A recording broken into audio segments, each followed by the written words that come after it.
looking for something. A new way, a new understanding, a connection, some comfort. You've got questions, and Light on Living puts the spotlight on all the answers so you can shine. Lift and lighten the load of life's challenges and learn simple and easy ways to live a healthy, happy life. You'll gain insight and start to see things in a new way that motivates you. You're invited to hear new, see different, and feel more as Lisa shines the light on living.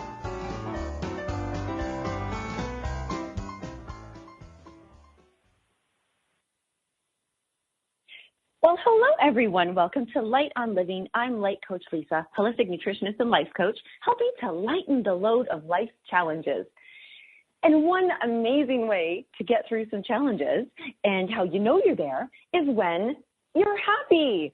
And we hear this word happy and happiness so often because that is the number one answer that people give when asked, what is it you want out of life? You know, maybe sometimes we think that people say money or even health and everything, but really it all comes down to being happy. And as you know, everybody knows my favorite show that I've ever done before. I did an entire hour on smiling. I've got a song for it, it's, you know, everything. But happiness doesn't always mean smiling. It comes in so many shapes and forms, and we get there and we arrive to happiness in such different ways. So I have the perfect person, again, for this show, all on happiness. And I want to say that her company, her brand is Soulicious, and that is soul-inspired living. But her pen name, are you ready, is the Happiness Goddess. And just even hearing that makes me happy. And that's something that we're going to take this whole hour and really talk about if you're lacking happiness, or you don't know how to recognize it, or you don't know how to enjoy happiness. So here I have Vita Rubino with us. And hello, welcome, Vita. Hey, Lisa, so great to be here. Thank you. Oh, I'm happy. I think that word is going to be said like a million times today. I'm so happy that you're here. And really because you've made a career out of, and like you're known as Happiness Goddess because, and I want to ask this question just to kick it off, because you are so happy, or because you found happiness, or you're able to show people how to get happy? Like, why are you known as the Happiness Goddess? Yeah. Well, I think I kind of, I love the goddess essence, and then the happiness piece is sort of what I've become certified in. But to answer your question, no, am I happy all the time? Of course not. I'm human. but I think the important thing is that I understand how it is, or what I need to do to get back to reclaiming my happiness. Ooh, reclaiming your happiness. Oh my gosh. Yeah, and I think, and I sort of pride myself on that, because that's how I show people, teach people how to reclaim their happiness. Okay, that's a really good word, actually. Now I'm thinking about this, because when you say like a goddess claims her position, her state. And so now I'm feeling like, okay, reclaiming means that we have allowed it to not be ours. That's right. So, we've lost it sometimes. Yeah. So how are people losing it right now when people come to you? What's the biggest reasons why they're losing their happiness? Well, I think first and foremost, to just take a step back for a moment, Lisa, I believe that happiness is innately who we are. It's our true state. It's our natural way of being. And I think that as we go through life, we experience ebbs and flows. And I think that we get so caught off track that we step away from who we really are. And who we really are comes back to that innate, happy, loving, divine soul or being. And so I think it's easy for us to shift off course and forget that we are that. We are exactly a happy, loving, divine, complete person. And so reclaiming, I love that word reclaiming, because we're not claiming it. We're not looking for it. We're not going out to try to find it, because it's already ours to claim. I think that's the biggest thing, is taking that thing. I'm actually trying to picture right now somebody, I'm jumping to the end and we're going to go back, but what would a person look like who is claiming their happiness? Well, I think somebody who's conscious, who's awake, who is really taking ownership for their life. Somebody who absolutely understands that we're living in this human experience, but we are a true soul being. So when somebody is living in their truest state, it just means that it doesn't mean that everything is rainbows and lollipops every single moment of the day. But what it means is that when we find ourselves off track and we're separated from that conscious state of being, from that happy place, we then know how to reclaim it. We know what to do, what strategies, what steps, what tools we need to implement or cultivate in our life in order to get us back to that place of happiness. And I think that, I call myself the happiness goddess, but it doesn't mean that I'm happy every moment of the day. But what it does mean for me is that I have the tools and I have what it takes to get myself back into that place, or I know that the happiness is already there. My mom used to say to me, Vita, happiness is a state of the mind. And what I've learned over time and through my certifications and things like that, that happiness is truly not a destination, Lisa. I feel like people often, look at happiness and say, oh, well, if I finally have a child, if I finally get that job promotion, if I buy that beautiful, expensive car, I'm going to really be happy. But ultimately, that is all just material, superficial things. Happiness doesn't come from any one of those things. Happiness is already within us, and happiness is not a destination. I've got a question about that, but I have a funny comment to tell you first. When you said rainbows and lollipops, I'm not a technology person, but there's one thing I love doing is making, when you and I had this conversation, I just remembered, you know how we take pictures and we do little cute things on our phone, like you can put frames around them and little pictures. Well, it's so funny because the stickers, when it says, would you like to add a sticker? The stickers that always come up for me are rainbows and lollipops, and I also think, oh my God, that's so funny. And as a nutritionist, I'm like, I'm not putting lollipops on there. But anyway, so when you said that, I thought it was funny. So my question, though, is let's go there with the external things. Because I think a lot of people would challenge me on that statement saying, no, I'm actually really happy when I bought my car, or I bought this external thing, or bought a new outfit, or I don't even know, like just stuff. Yeah. So what is it we're experiencing when I would say, oh my God, I'm so happy I got this? Well, I think there's an instant gratification, right? There's an instant sort of feeling of like, oh my God, this is so great. It brings me happiness or joy. And I would say that instead of actually, I would say that it's actually joy that they're feeling versus the happiness. Joy is a fleeting feeling, right? Where happiness is a state of being.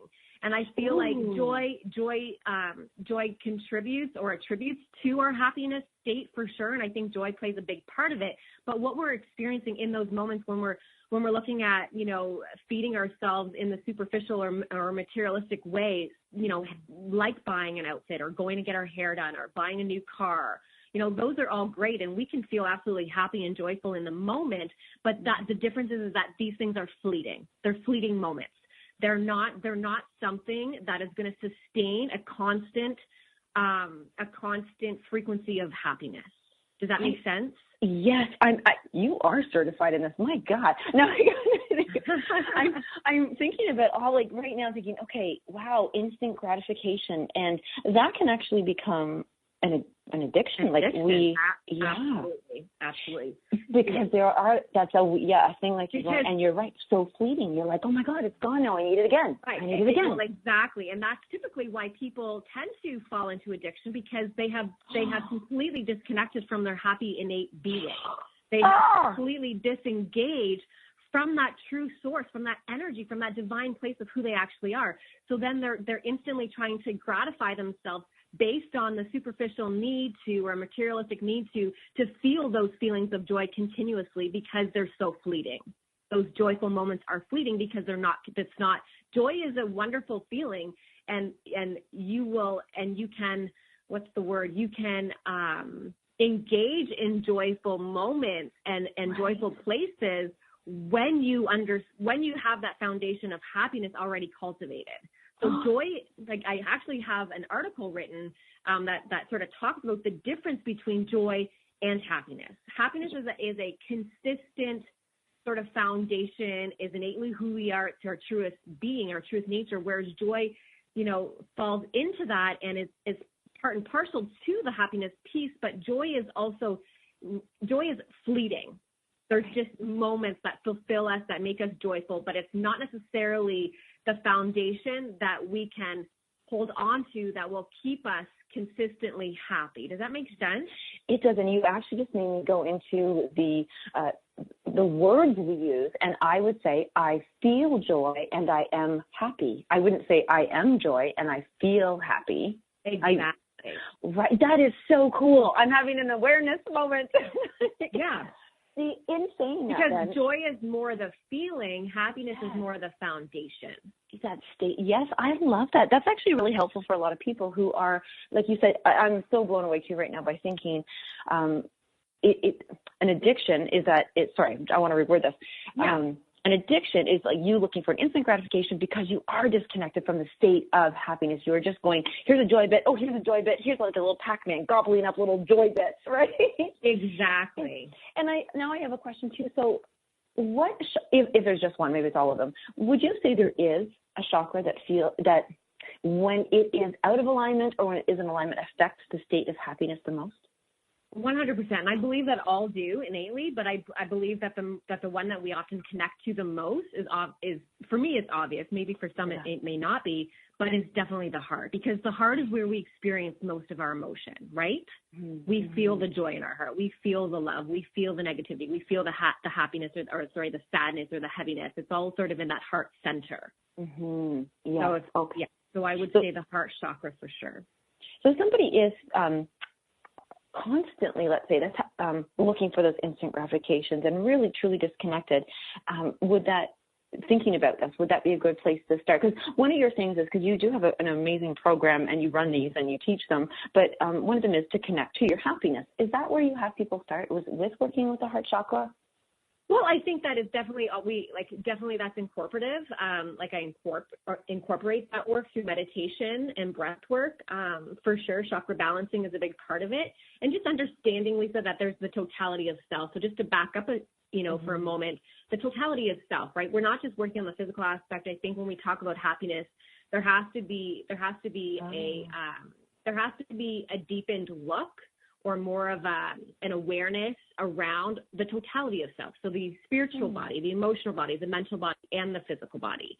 So I think that when we talk about the chakras, that's sort of got to do with more of the spiritual and the emotional, but also can relate to the physical, because when our chakra energy centers are out of balance, we're going to feel disconnected. We're going to feel restricted. We're going to feel those icky feelings in the physical body as well. Mm-hmm. Oh, the word restricted is it's a powerful word. When I heard that, it like jumped out at me.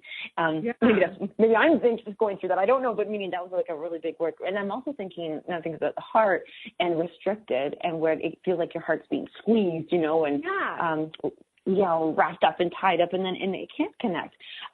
Here's the neat thing. I often ask people just in my coaching and say, what do they think the opposite of love is? And generally, a lot of people will say hate. And to me, that's almost the same, because not the same, but it's so desired and passion filled that I always think the opposite of love is indifferent, because they don't care. What would be the opposite of happiness? Well, I think there's so much. I don't think that there's necessarily one feeling, right? Because if we're not happy, ultimately we could feel guilt, shame, any type of negativity, sadness, heaviness, anxious. Like I think ultimately people would say, oh, it's sadness. But if you're not happy, you may not necessarily be sad. You just might be discontented. You might be feeling, all these other really icky emotions that have separated you from your truest, innately self, from your soul, has disconnected you. And so to answer that specifically, I don't know, realistically people would say sadness, but I don't necessarily think that sadness is isolated in that answer. I think that there's so many other answers because anything opposite of not feeling in alignment is any of those emotions, right, that we experience. Maybe that feels right, like not in alignment. Yeah. Anything that doesn't feel in alignment, I think, it affects our happiness, our state of happiness. That is so. And just because I'm really going back to the intros, like that's the number one thing people always look for. So it sounds like a lot of, like we said, separated from and disconnected and all these things. You do yoga, so I just want to share that there. But so you are a yoga instructor, and what kind of yoga do you do? Yeah, my lineage is Shivananda, so it's hatha based, but I teach a variety of different sort of combinations of a few different, like vinyasa flow. I teach a little bit of hatha mixed in with restorative. So, but my primary sort of yoga training falls under the umbrella of hatha yoga. Okay, and that's with the breath, using a lot of breath work. Yeah, definitely breath 100% is part of how I teach and what I teach. Absolutely. Breath is primarily one of the most important things outside of the actual asanas, the postures. Breath would be the second most important thing in any one practice of yoga. And, it's really interesting we're talking about breath now because, as you know, I think of when my mom used to say to me if I was really upset and out of alignment, negative feelings and all those things that were not happiness, the first thing she would always say, she'd always say, let's get a cup of tea. But then she would say, take a bit, breathe. Yeah. Just breathe and center, because I think that centering allows us to first of all, because we're going to go to commercial in just about 30 seconds here, but I want to come back and if you can even walk us through a little bit about that centering, because how else could we connect with our innate self and our innate happiness if we weren't centered and breathing properly? Would you be okay with walking through a little bit of that? For sure, absolutely. That is actually really fun, and I wasn't joking. My mom usually says that tea or breath. So when we come back, we're doing the exercise.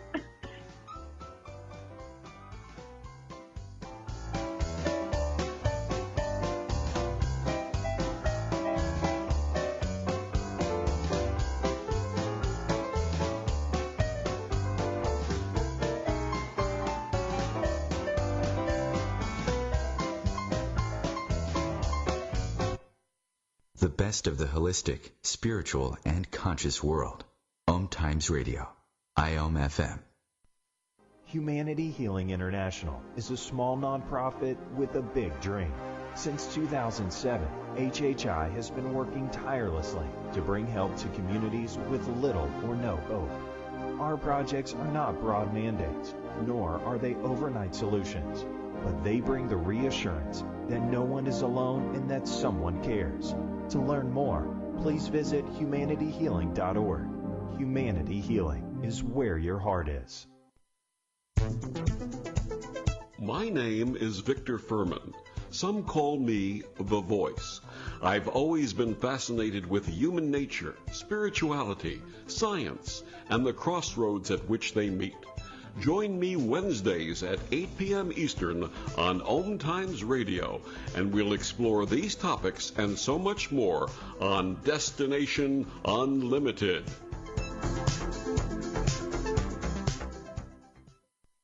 Welcome back to The Cat Show. Up next, we have Nico. Nico is a member of the Shelter Pet Group. That's right. A group known especially for their sunspot sleeping, ball chasing, leg rubbing, and of course, companionship. Just look how she struts. It's like she owns the place. And see how she curls up and cuddles her person. The pitch on her purring is simply perfect. Nice one. Fantastic cat. But really the best way to know an amazing shelter pet like Nico is to meet one. Visit theshelterpetproject.org today. Adopt. Brought to you by Maddie's Fund, the Humane Society of the United States, and the Ad Council.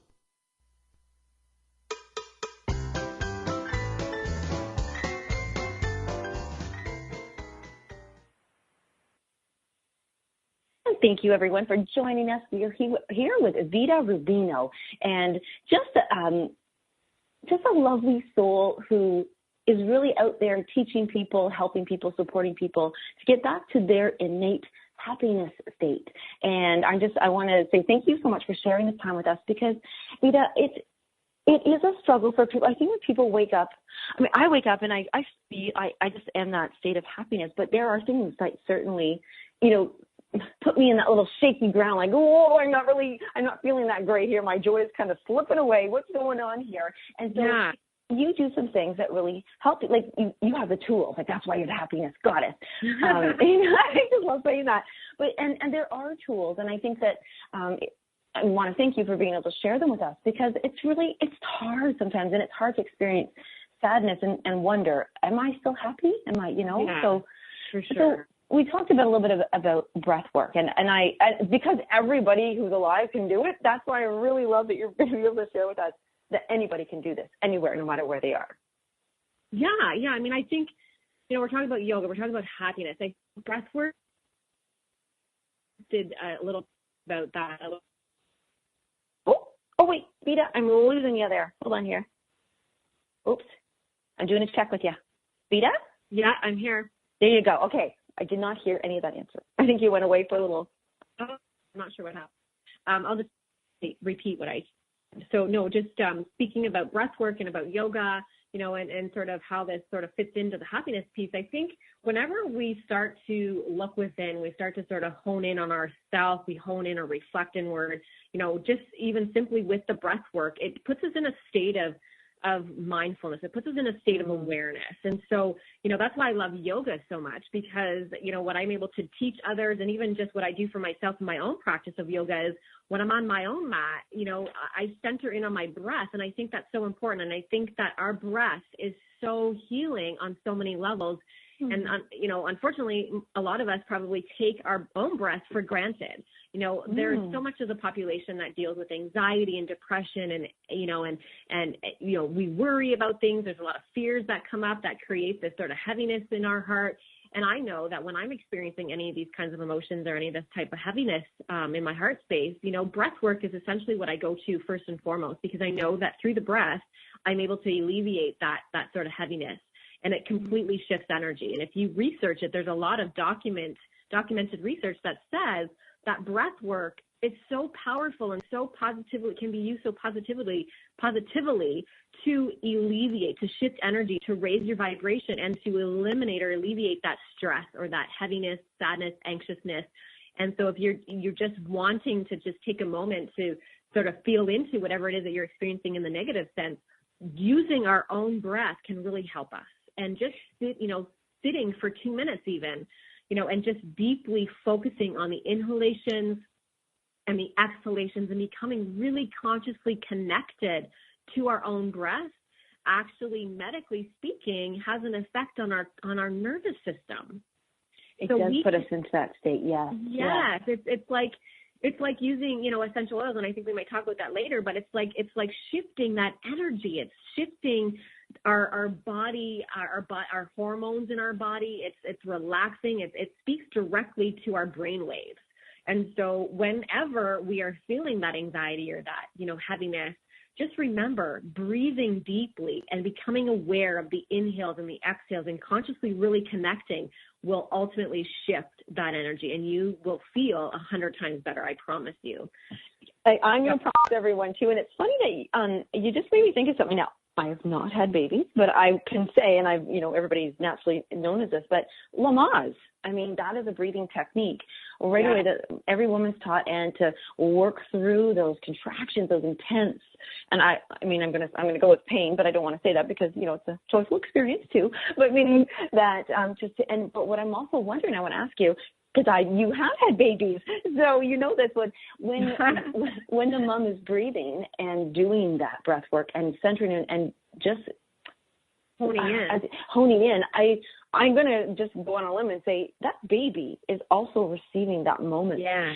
And they're being taught right then and there. So I believe that, I think we all, whoever's born, as they were being born, the mother had to have been breathing in a certain way. And maybe that's left a pattern too. That's just a reminder of, well, I think Lisa, to sort of answer that question in an indirect way, or to maybe touch on that, I think you kind of said it in a way that, you talked about pain, you talked about, and that goes with yoga too. And we talked about earlier before commercial, in yoga, I really help my students to really hone in on their breath. The more that they become aware of their breath, the more they're taking themselves out of the physical experience. So if they're holding a posture that feels really, really hard, that feels really, really maybe painful, maybe they're experiencing a lot of stiffness, soreness, whatever the physical experience is, when they can tune into their own breath and be very, very conscious of the inhales and the exhales and really calm their state of mind, the physical body releases as well. So they're almost taking themselves out of the physical experience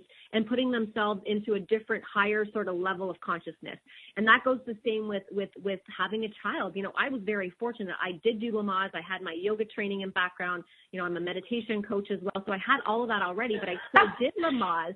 And I can honestly say that the breath work was so absolutely powerful for me, Lisa. When I gave birth, I gave birth in 2 hours, and I went it was ridiculously insane and magical all at the same time. But I didn't have any painkillers whatsoever. I completely gave birth naturally, and it was the most profound experience I've ever witnessed. You know, and everyone's like, "Oh my God, you had a baby and you didn't have any pain medication," and I'm like, "No, I focused so much on my breath, and I sort of took myself out of that sort of physical experience and raised my consciousness just by focusing on the breath." I know it might sound a little woohoo, but really that is how powerful our breath is. Well, you actually were saying when we do the breath work, and you were just allowing everybody to, reminding us that our brain chemicals change, our hormones change. So in fact, we are giving ourselves a painkiller. You know what I mean? We are giving ourselves that relief in our own pharmacy inside of our bodies.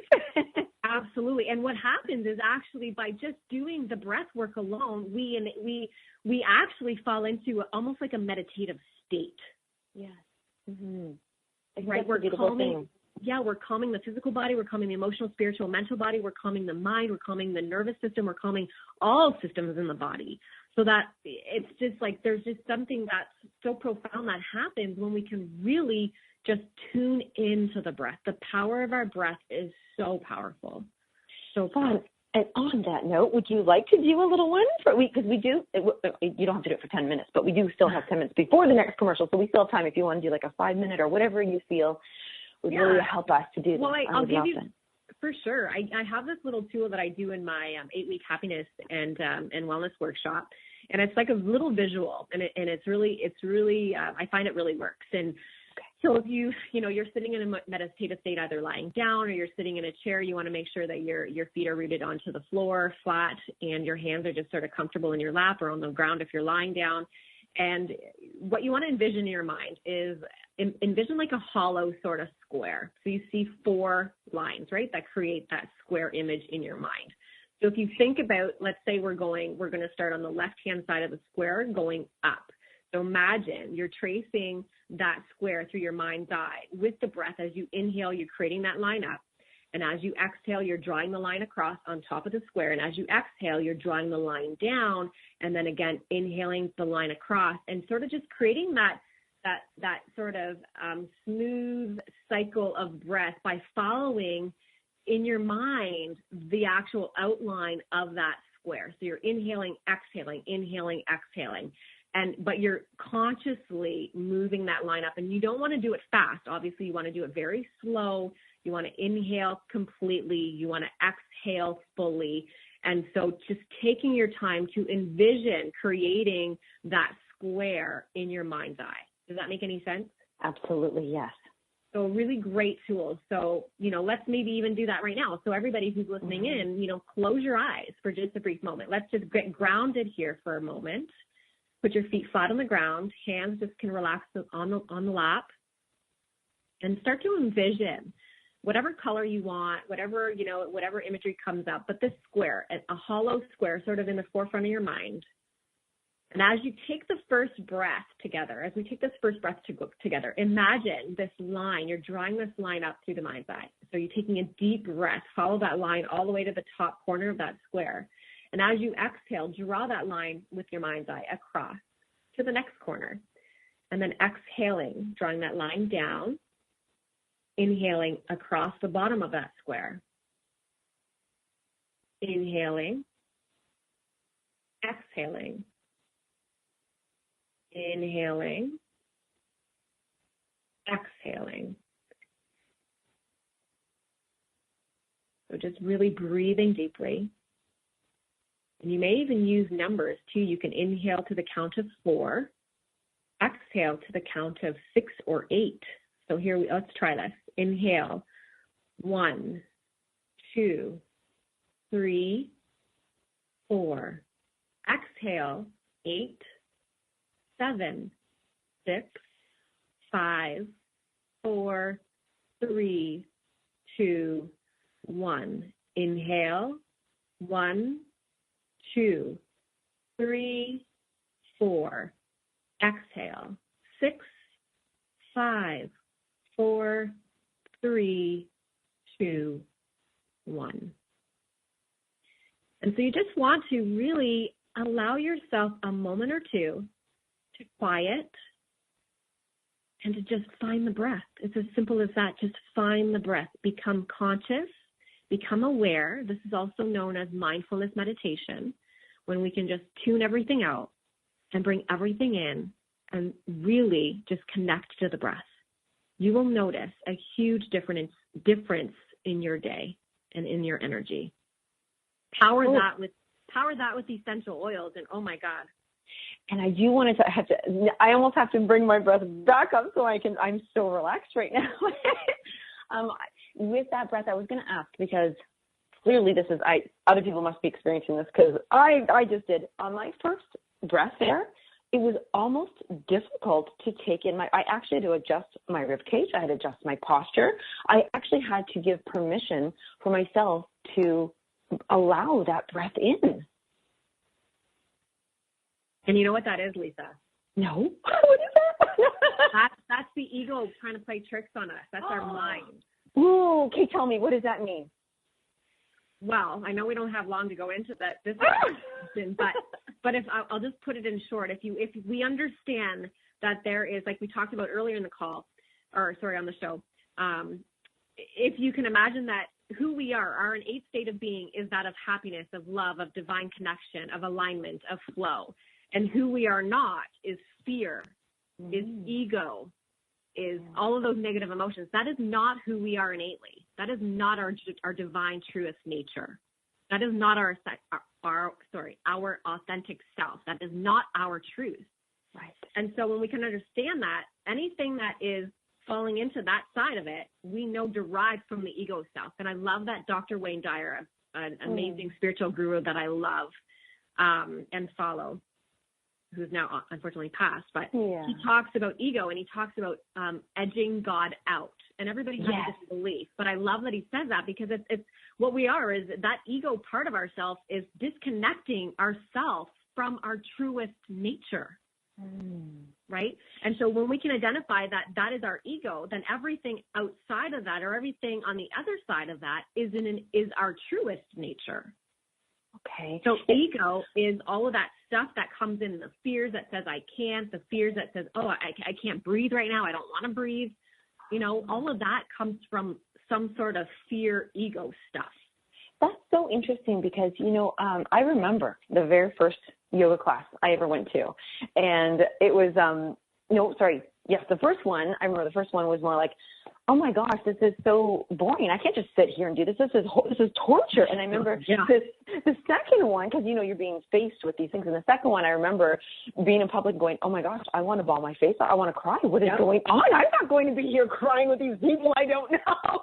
And it was very emotional. And I actually never want to do yoga again now this is like a lifetime ago. But I remember it being so uncomfortable, because I'm so glad you recognize that. And thank you for, first of all, recognizing that and saying that, because you're right. Ego totally was there when I was going through that. And even right now, so say I'm going through stuff in my life, that could be what's, I am disconnecting, because maybe I'm still, maybe I've got this going on, that going on. And so does this mean that one should just sit and lovingly still push it through, do it? Yeah, I think in my coaching and what I coach and how I help people to deal with the ego part of ourselves is that just recognizing it, right? That when we can recognize and become aware of those behaviors and those thought patterns and all of the stuff that's derived from the ego self, or as Dr. Robert Holden, my happiness guru, would say, that is all of that stuff is our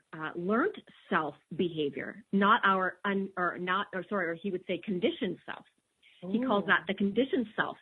So not of the unconditioned self. Again, the unconditioned self is the love, is who we are, is the happy person, is the innately divine, beautiful, loving person. That's who we are. That's our unconditioned self. The conditioned self all derives from that fear and from that ego thought, those ego thoughts, those ego patterns, those ego beliefs, those ego, all of those things that are sort of at the center of our core beliefs, which we can change.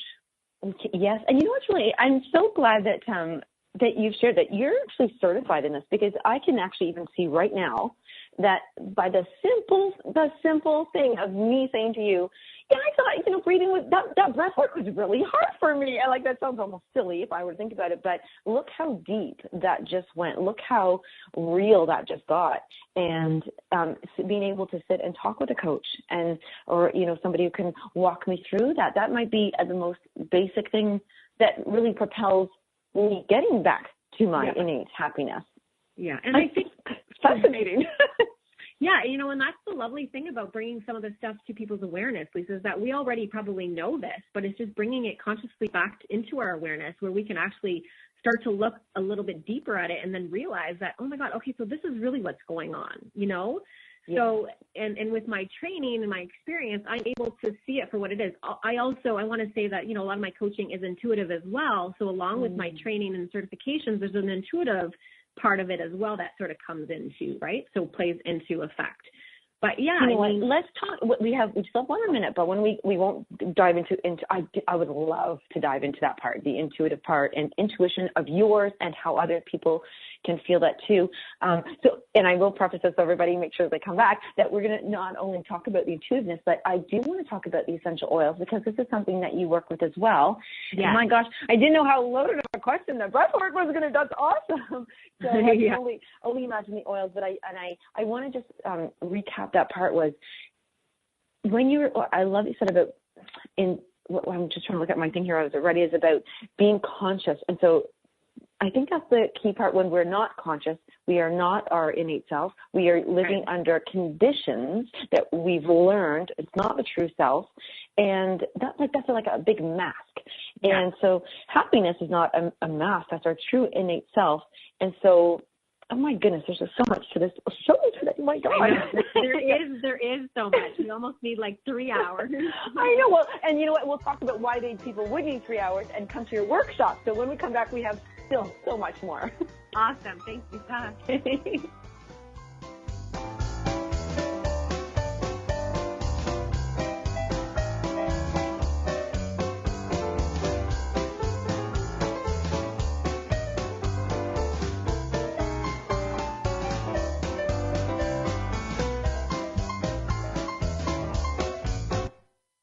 The best of holistic, spiritual, and conscious world. OMTimes Radio. IOM-FM.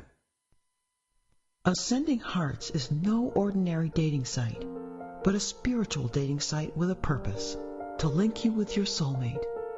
We engineer the serendipity so you can trust that you will attune with someone that has the same matching vibration as you. Ascending Hearts, the conscious dating site for the spiritually aware. Try Ascending Hearts for free. AscendingHearts.com.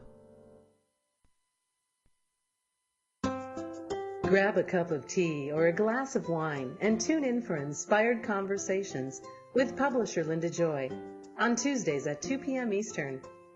Linda creates sacred space for leading female luminaries, empowering authors, heart-centered female entrepreneurs, coaches, and healers.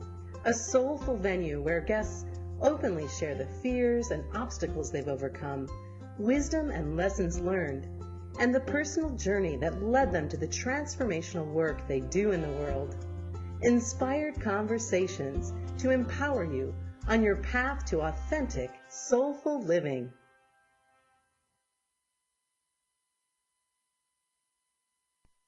So I'm a cat, and I just moved in with this new human. And she's got this little toy she's always playing with, all day long. Tap, tap, tap, tap, bloop, bloop. She can't put it down. There it is. Oh, and get this. She even talks to it. Last week she asked it for Chinese, and guess what? Egg rolls showed up. Like magic. Humans have cool toys. A person is the best thing to happen to a shelter pet. Be that person. Adopt. Brought to you by the Ad Council and the ShelterPetProject.org.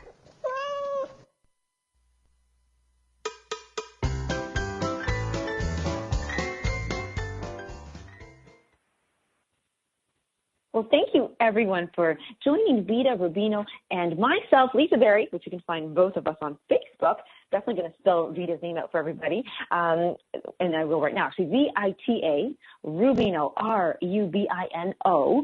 And she is just the most lovely happiness goddess. And she's here from Soulicious, and it is soul-inspired living. And now we are really learning what she is talking about, living from the soul and our innate self in a state of happiness. And I love that, Vita, the commercial that was just on, the cat commercial. Yeah.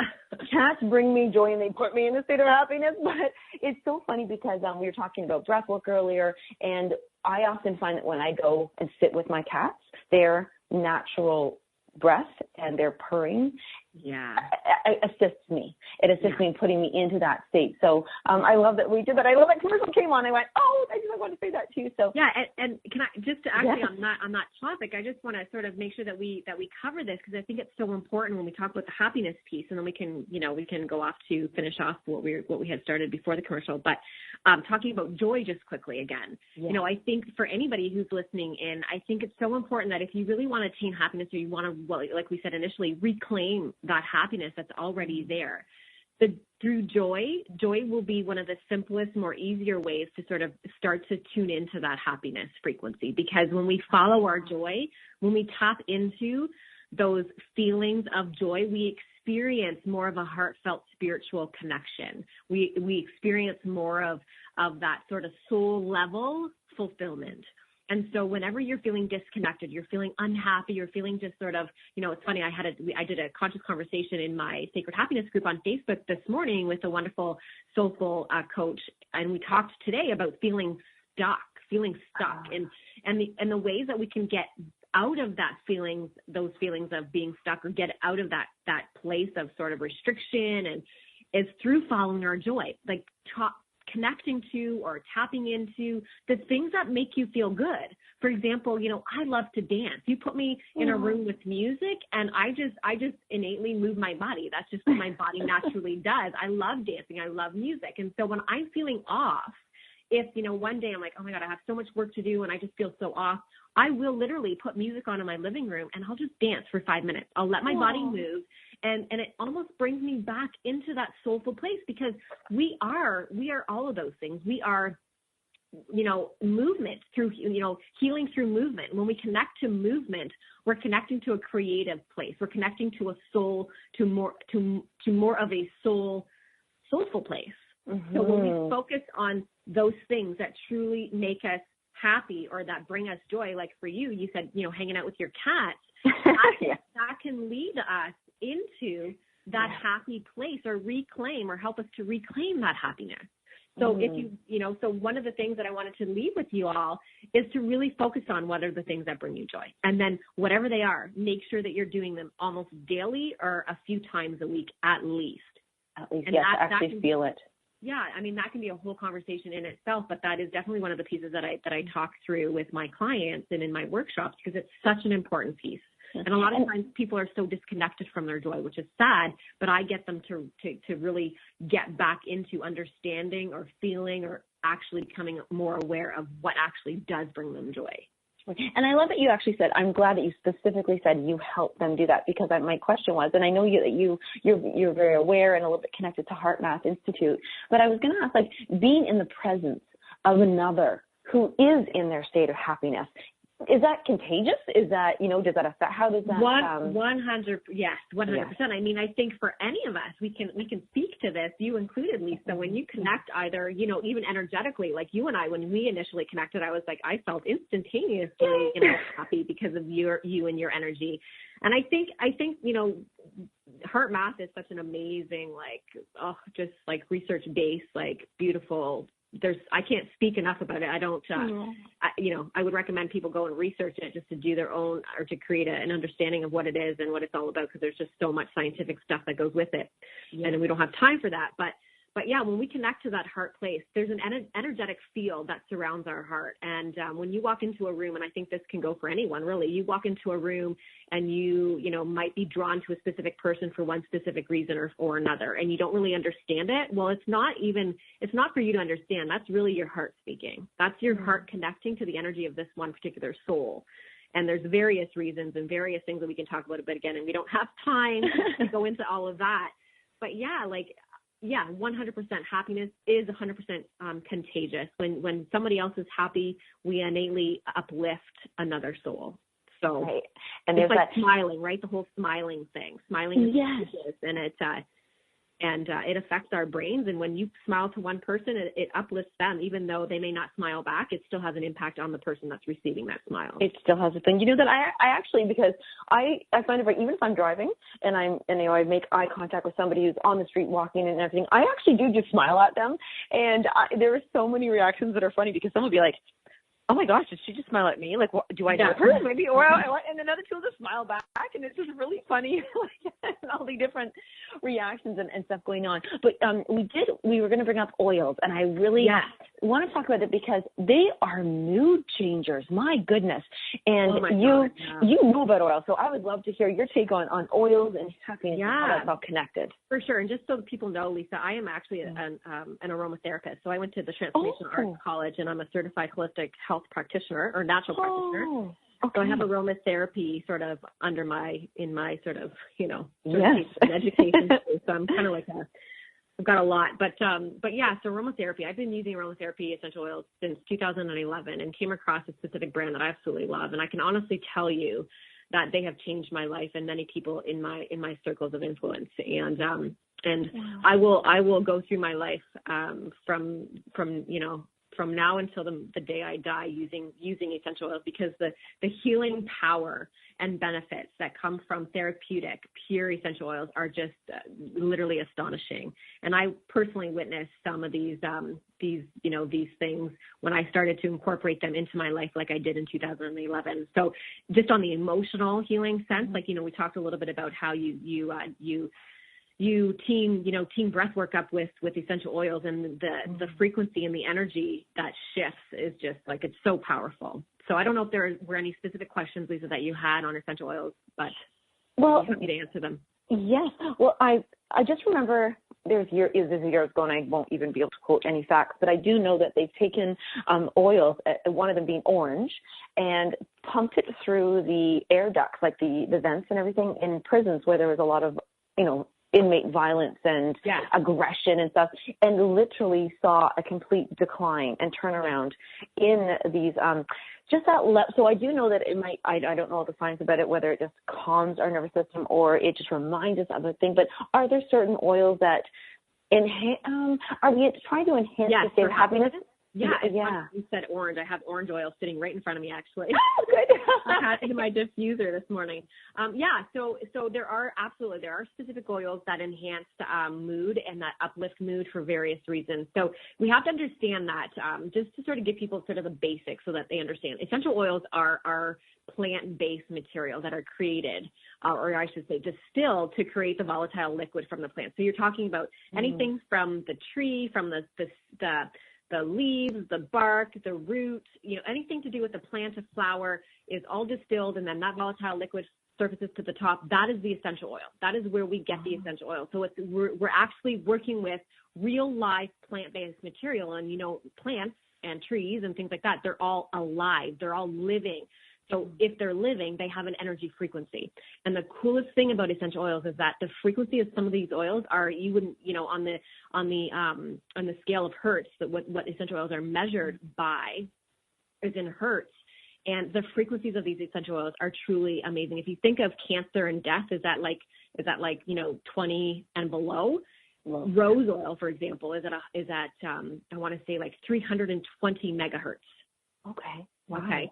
So the frequencies of these oils alone can just shift your energy. So you're talking about, orange oil in prisons where there's a lot of aggression. Well, absolutely. If you can think of these essential oils as having a frequency, an energy frequency to them, when we are actually diffusing them or we're actually inhaling them, consciously bringing them into our limbic system of the brain, so they go right into the brainstem, they go right into, these different parts of our body, they actually shift energy immediately. You know how when you walk into nature, you automatically feel grounded, you feel sort of calm. Mother Nature has this wonderful effect on our, on ourselves, right? On the physical, emotional, spiritual, right? Well, that is essentially what these oils do. These oils shift energy, They raise vibration. They help with emotional clearing. They help with emotional blockages. They help with deepening spiritual practices. They help with physical ailments. They help with mental block. It's just the list. Again, here's another radio show just on essential right? oils. Yes.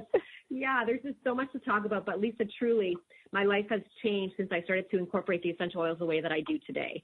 And I do use them in my practice. I do use them in all my workshops with my clients, one-on-one, in my yoga as well as my meditation workshops. So they are a huge part of what I do on all levels for personal and professional. And I highly recommend, yeah.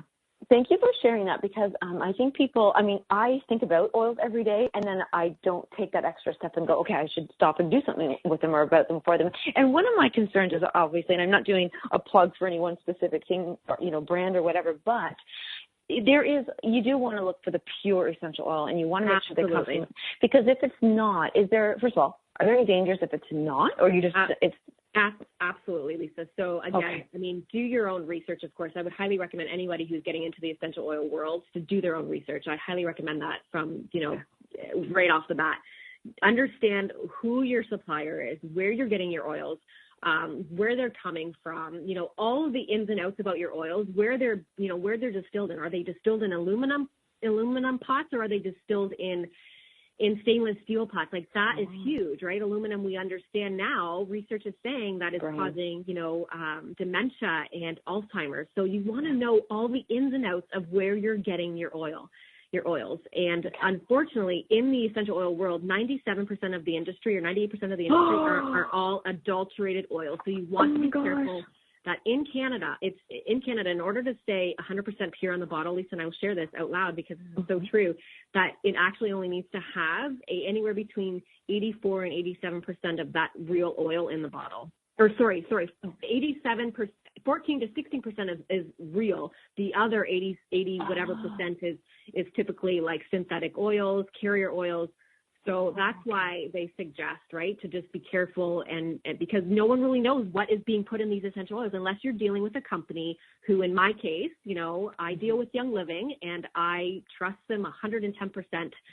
They are the world leader in essential oils. And again, I'm not trying to plug for any, just because I believe, But we are trying to refer people to a safe and, useful oil. Yes, yeah. And they have a seed to seal process. It's just, the integrity of this company, Lisa, I honestly can't talk enough about this company.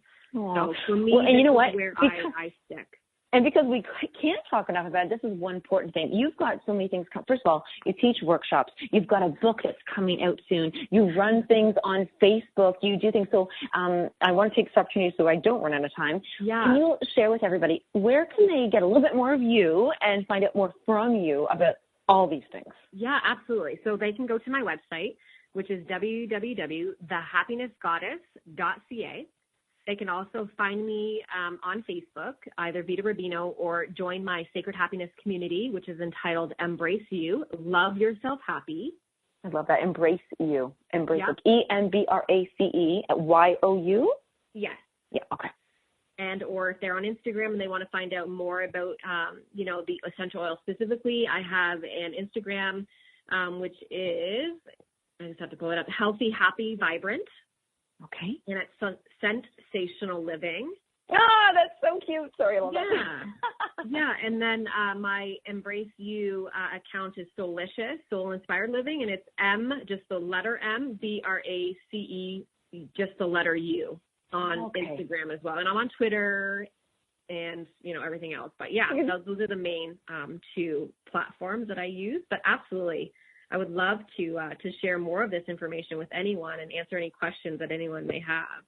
I do. And you know what? And I think that after us talking about it, even just briefly, like in depth, but briefly, I can see how it almost feels like, for me, I don't know about this, but it actually feels like the starting point. It feels like the starting point for almost anything. So if anybody was struggling with a career choice or a moving choice or abuse or anything actually that's just anywhere, this almost sounds like the first step.